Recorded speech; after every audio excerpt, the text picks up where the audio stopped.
In my previous 10 moments video, I said this about Majora's Mask. Choosing just one moment from Majora's Mask is such a difficult task, as the game is so damn emotional and a well-crafted smorgasbord of delicate and chilling moments. But why is this?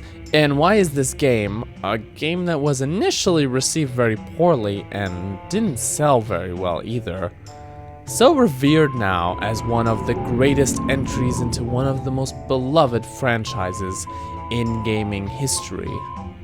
But before we get into that, we need to look at its immediate predecessor. The year is 1998 and oh god, I'm old. The Legend of Zelda Ocarina of Time hit the market and took up the title as best video game of all time, and made a young me even more obsessed with The Legend of Zelda. I played the crap out of this game for years. Even after other games and consoles came out, I would revisit this game in particular almost annually. Recently, people have been somewhat less shy about being critical of Ocarina of Time, and I understand that, but for me, I feel like this game deserves the praise it got. The combined efforts of Ocarina of Time and Super Mario 64 paved the way for what 3D adventure gaming could be, and it was a hell of a fun time to boot. Ocarina of Time is just that, a grand adventure, an uplifting hero's journey. There are for sure some dark and gritty moments. I'm looking at you, bottom of the well. But overall, the tone of the game is fairly light. So the Zelda series at this point had made a pretty natural progression from open adventure to refining the formula to the transition into the third dimension. And it did it all spectacularly. So where could the series go next? Enter the N64DD, the add-on disc-based expansion for our favorite three-handed controllered console. And with the DD were plans for an expansion pack to Ocarina of Time. But with the DD being a commercial failure, one thing led to another, and well, we get a standalone game instead of an expansion, and I prefer that, honestly. Okay, so let's address the elephant in the room. What do people always say they like about this game? Well, Majora's Mask is really dark and moody. I know, shocker. But it's not just that which I love about this game, in all honesty. A big part of why this is good is because of how it contrasts with your prior adventure in Hyrule. Where Ocarina of Time was huge, open, and adventurous, the world of Termina is much more tightly knit and compact and bleak. Where in Ocarina of Time the evils done by Ganondorf were felt mostly just in the castle and Castletown, and a few other areas spread out, every area of Majora's Mask has in some way been affected by the Skull Kid. The southern swamp is poisoned, the mountains are frozen, global warming, the canyon's bloody haunted or whatever.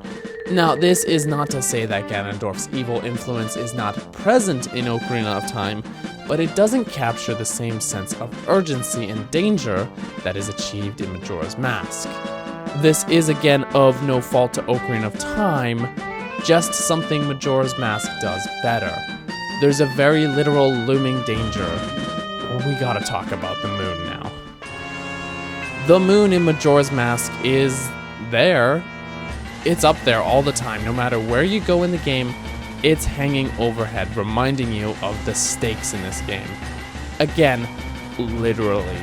Now, this may be the most side quest heavy game in the series, but the real danger looming above that threatens the plot of the main story is forever present and persistent. But at no point are you just told to look up at it until you reach the observatory and you finally see it for the first time. Now, you could just look up to see it at any point, but who's gonna do that? It's simply not the player's instinct to do so.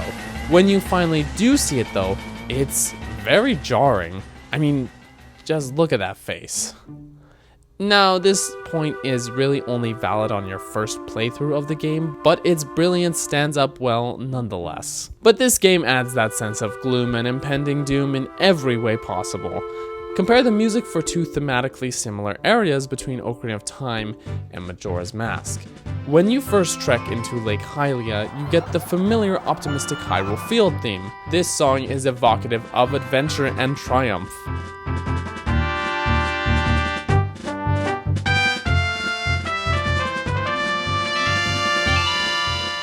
When you arrive at Great Bay, however, you get this bleak and distorted track that just feels off, with the ever-prevailing undertone of impending doom.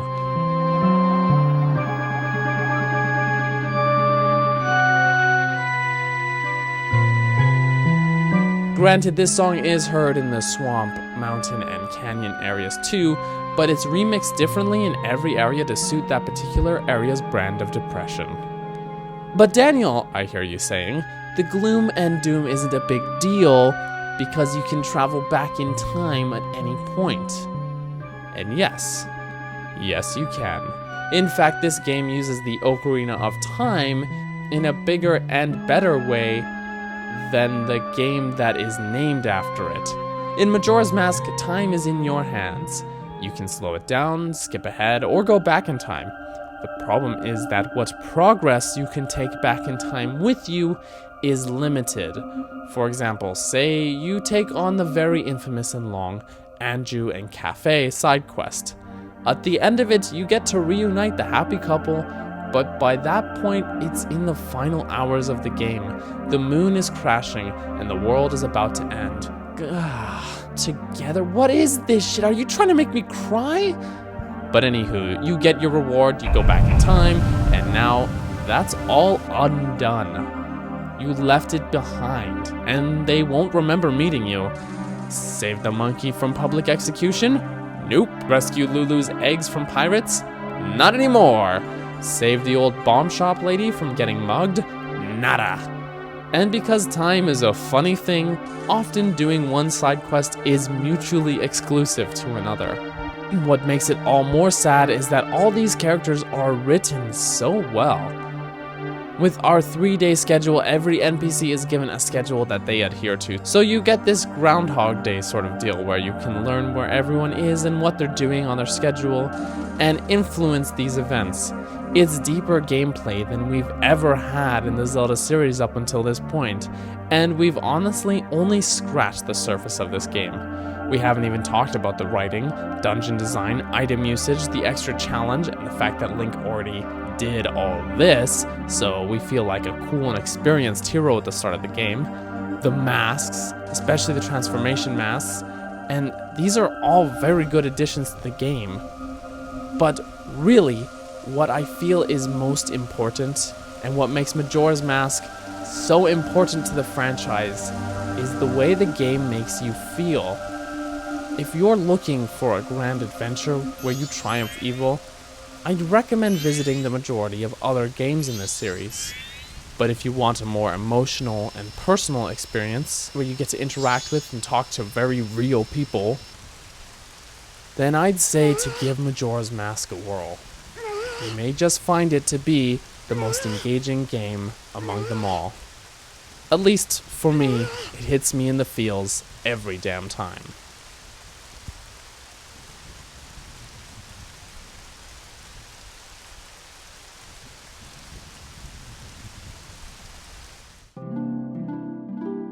Hey everybody, thank you so much for watching this video and listening to me gush about this game that I just happen to really like. If you really liked this video, you can check out the last video I did here, about 10 moments in the Zelda series that I take for granted, but are actually really awesome. And if you are in the mood for even more Zelda content, you can go check out the Breath of the Wild theory video that I did on my own channel. Oh, and make sure to click down below and subscribe to Zelda Informer for all the Zelda news, discussions, theories, analysis, and everything you could ever dream for on a Zelda site.